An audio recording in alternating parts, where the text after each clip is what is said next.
lovely and rejoices in her loveliness.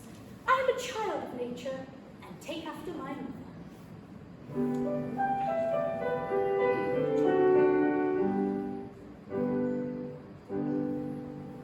The sun whose rays are all ablaze with ever-living glory does not deny his majesty.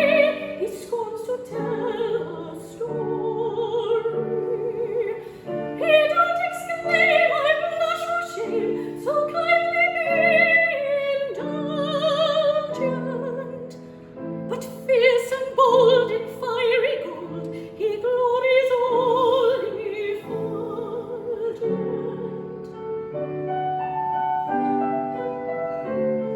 I mean to rule the earth as in the sky. We're very wide awake, the sun and I mean to rule the earth as in the sky. We're very wide awake, the sun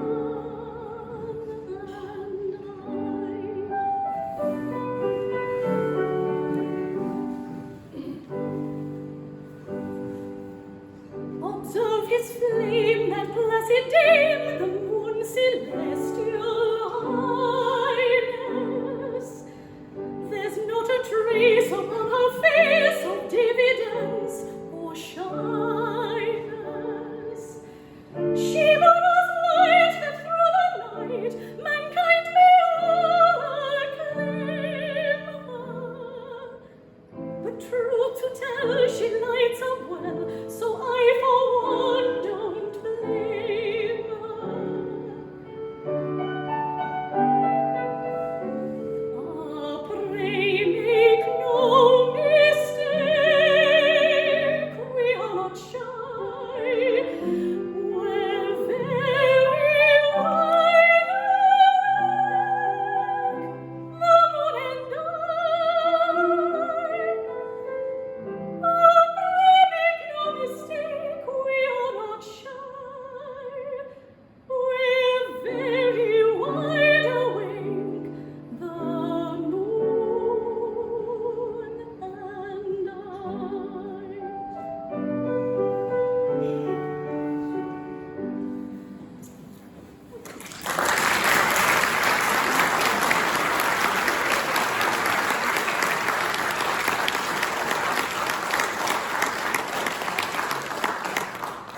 Welcome back to Titty-Poo. I hope you had a lovely interval.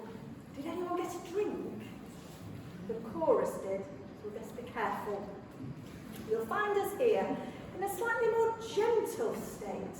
No catchisha tearing about the place and no disgruntled chorus screaming. Oh, we shall. Exactly. Yum Yum is reminding herself how beautiful she is and really feels the world has come good for her. Everything is smiling on her. She's to have a lovely life in married happiness. Pete Bow, ever the sassy chorus step-out role, reminds her that she is to be envied as someone whose life is all but perfect and that her husband, Nanky Poo, is brilliant. Except for the fact that he's soon to have his head cut off. Certainly does seem to take the top off it. But their married happiness is to be cut short. It really stands head and shoulders. Nanky Poo is having none of it. And he says that they'll make each second a minute, each minute an hour, each hour a day, and each day a year. And then they can enjoy as much time together as they can. But that does mean that this scene alone has taken 4 3/4 hours. Feels like it, doesn't it? Despite the fact... This is my mate.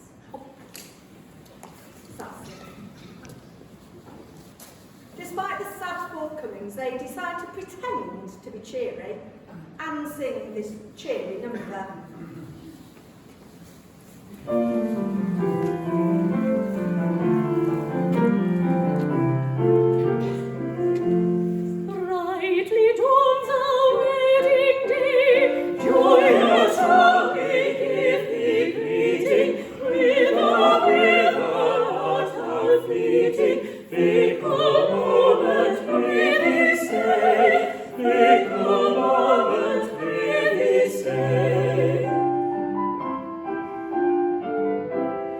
What no mortal joys be hollow. Pleasures come in sorrows follow, though the toxins are mellow.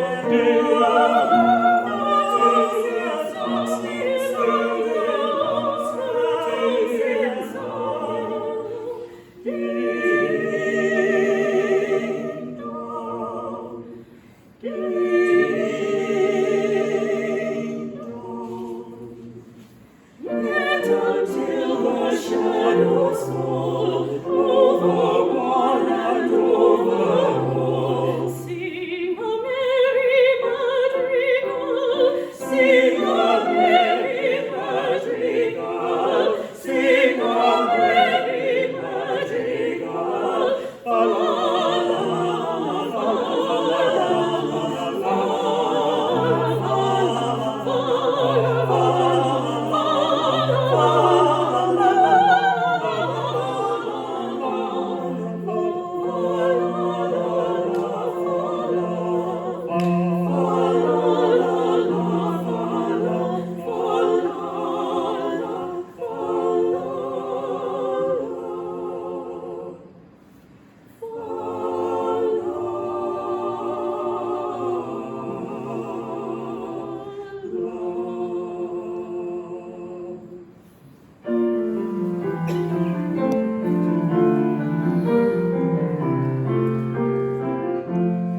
Let us drive our ready team, though the hours are surely creeping, little need for woeful weeping, till the sad sundown is here, till the sad sundown is here. Let us sip the cup of sorrow. By today and now tomorrow, this earth goes on every selfish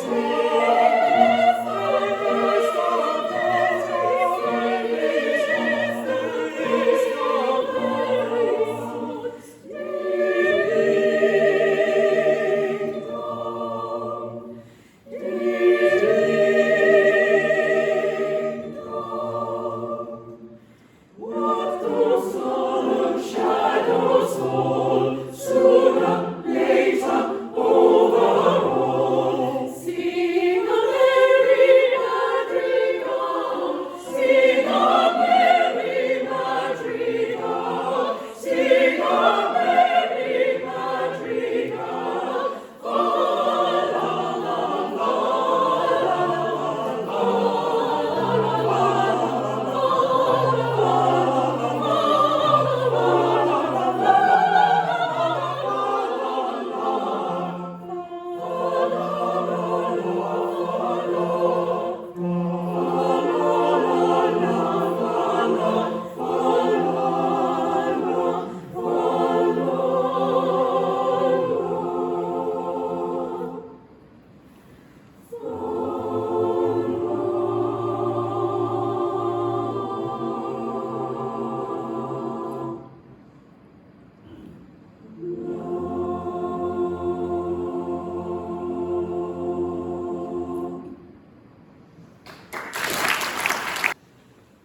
Nancy and Yum are left alone together, only to be interrupted by Coco, who says he must get used to seeing them together, as hard as it may be. He tells them to oblige him by putting his arm around her waist, like that. Then goes as far as to rest her head on his shoulder, like that. And finally says to kiss her, but Yum tanks some pickled onion monster much in the break, so we'll just imagine that. Coco says he's just learned of a particularly gruesome titty-puddly rule that the wife of a man who is publicly beheaded must be buried alive, which is such a swiftly death. He learned this from who are, I am his solicitor. but so intent on learning the truth, he asked his Attorney General, Lord Chief Justice, Master of the Rolls, And the Lord Chancellor, never known such unanimity in a point of law in all me life. Yum Yum isn't thrilled about this idea, and it certainly seems to ruin the thought of marrying Nanky Poo. You see my difficulty, don't you? Yes, and I see my own. If I insist on your carrying out your promise, I doom you to a hideous death. If I release you, you marry Coco at once. Yes!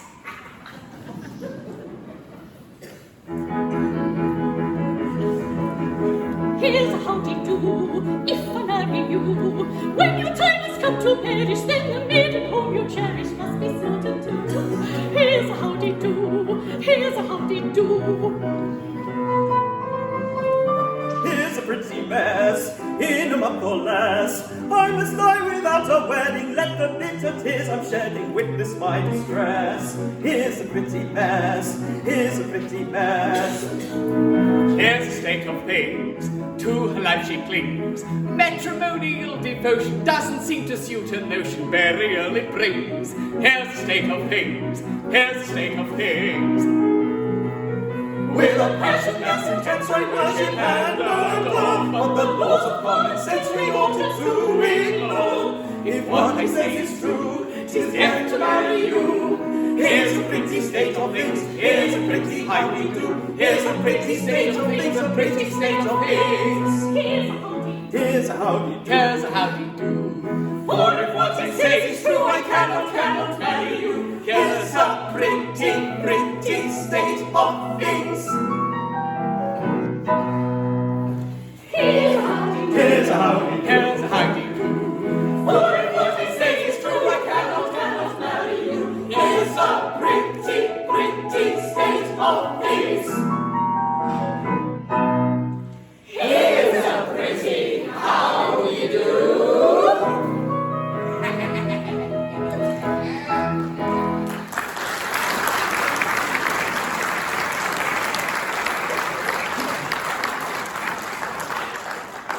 So, dear audience, we are back at square one. Nanky Poo can't have Yum Yum, so he decides to go back to killing himself. Coco can't have this because he's got to execute himself. This is extremely difficult, not to mention a dangerous thing to attempt. But rather than dawdle on that plot point, we need something to speed things along.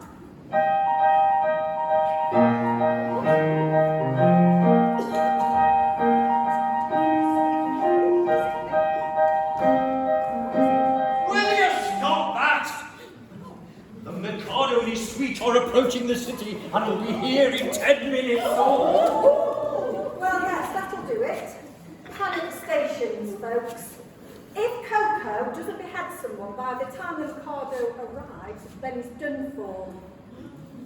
But wait, he doesn't have to do it when swearing an oath that he's done it would do. For a small fee, there's plenty of witnesses. The Lord Chief Justice. Lord High Admiral. We've got time. So Coco decides to marry Nanky and Yum Yum again. He has them run off with Hubert, Archbishop of Titipu, and be married at once, so long as they disappear forever, somewhere like Blidden. They then sign a piece of paper to say that Nanky Poo has been beheaded and it was witnessed. Yum Yum doesn't want to be buried alive. How like a soprano. Here comes the Mikado, no doubt to ascertain as to whether I've obeyed his decree, and if he finds you alive, you shall have the greatest difficulty in persuading him that I've beheaded you. Close to that, or here he comes.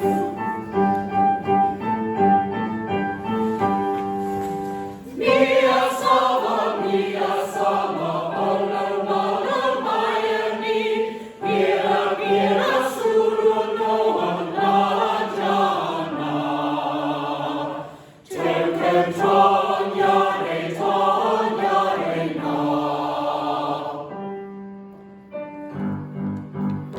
You're supposed to be Japanese.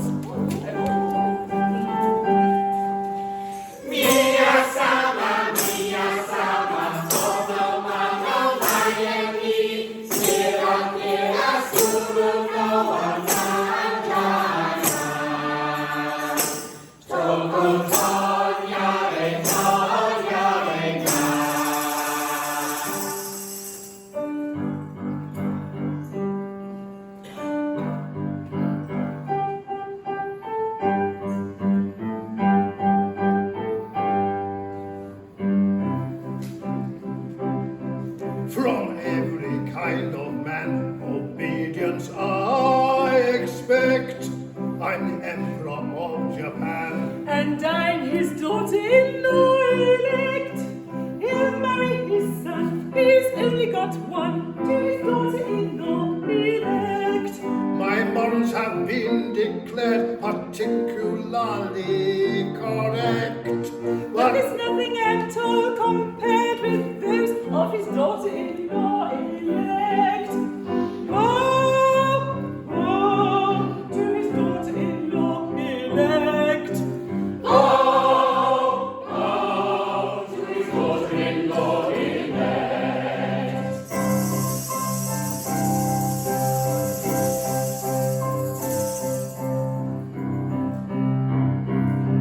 In a fatherly kind of way, I govern each tribe and sect. All cheerfully own my sway. Except his daughter-in-law elect, as tough as a bone, with a will of her own, is his daughter-in-law elect. My nature is love and light, my freedom from all defect. Is insignificant quite compared with his daughter-in-law elect. Oh, oh, to his daughter-in-law elect. Oh, oh, to his daughter-in-law elect.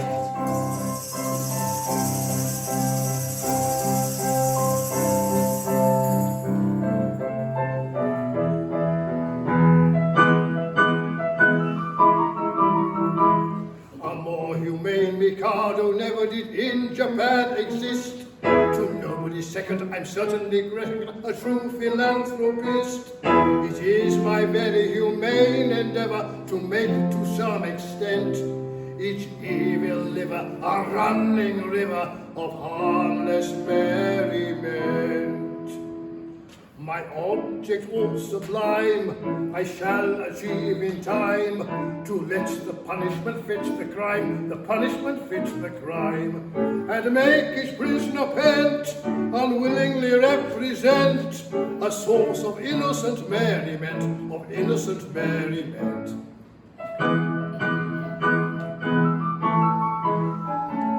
All prosy, dull society sinners who chatter and bleat and bore are sent to hear sermons from mystical Germans who preach from 10 till 4. The amateur tenor whose vocal villain is all desire to shirk shall during off hours exhibit his powers to Madame Tussauds waxwork. The lady who dyes a chemical yellow or stains her grey hair green or pinches her figure is painted with vigour in violet and ultramarine. The idiot who on railway carriages scribbles on window panes is made to suffer while lashed to a buffer on Trans-Siberian trains. Ah! Ah! Ah! Ah! My object all sublime I shall achieve in time, to let the punishment fit the crime, the punishment fits the crime, and make each prisoner pent unwillingly represent a source of innocent merriment, of innocent merriment. His object all sublime, he will achieve in time, to let the punishment fits the crime, the punishment fits the crime, and make each prisoner pent unwillingly represent a source of innocent merriment, of innocent merriment. The advertising quack who wearies with tales of countless cures, his teeth I've enacted shall all be extracted by terrified amateurs. The musical singer attends a series of masses and fugues and ops, by Bach interwoven with Schwartz and Beethoven at classical Monday pops. The billiard shark whom anyone catches, his doom's extremely hard. He's made to dwell in a dungeon cell on a spot that's always barred, and there he plays extravagant matches in fiddler's finger stores, on a cloth untrue with a twisted cue and elliptical billiard balls. That's funny, isn't it?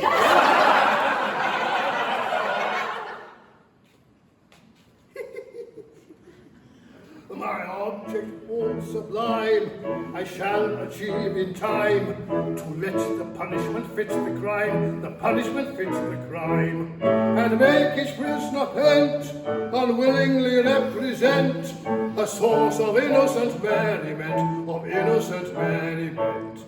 His object all sublime he will achieve in time, to let the punishment fit the crime, the punishment fit the crime, and make each prisoner bent unwillingly represent a source of innocent merriment, of innocent merriment.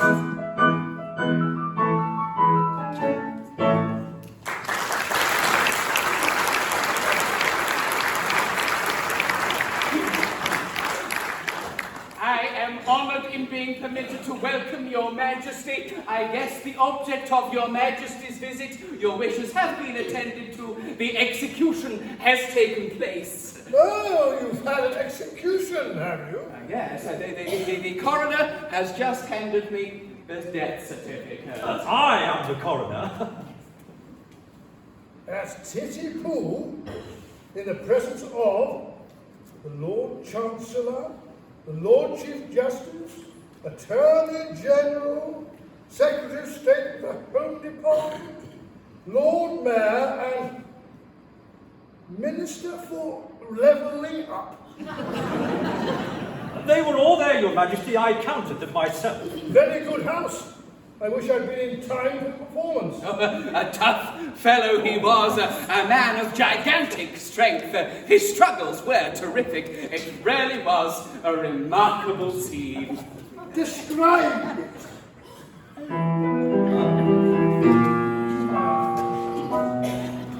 The criminal cried as he dropped him dying in a state of wild alarm. With a frightful, frantic, fearful frown, I bared my big, bright arm. I seized him by his little pigtail, and on his knees fell he. As he squirmed and struggled and gurgled and goggled, I drew my stick a snee. I stick a snee. Oh, never shall I forget the cry or the shriek that shrieked he, when from my sheath I gnashed my teeth and drew my stick a snee.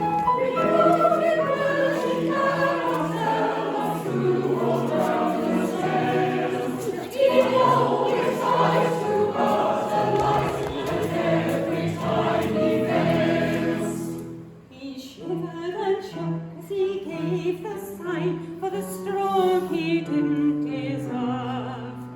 When the sun his eye met mine, and it seemed to brace his nerve, for he nodded his head and kissed his hand, and he whistled an entity, as a sabre true cut cleanly through his cervical vertebrae.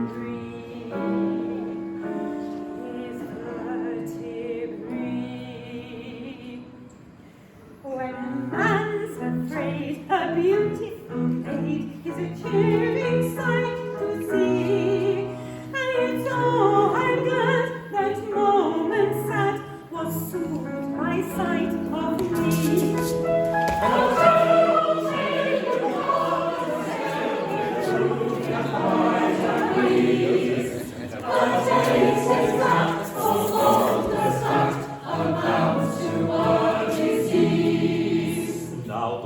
Had said that head was dead, for its owner dead was he. It stood on its neck with a smile well bred, and bowed 3 times to me.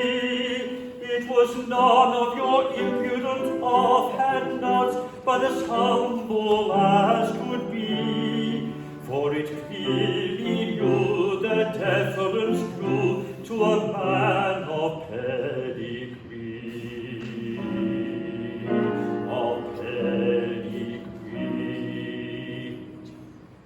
And it's all I vow, this deathly vow, was a touching sight to see. Though drunkless yet, it couldn't forget the deference due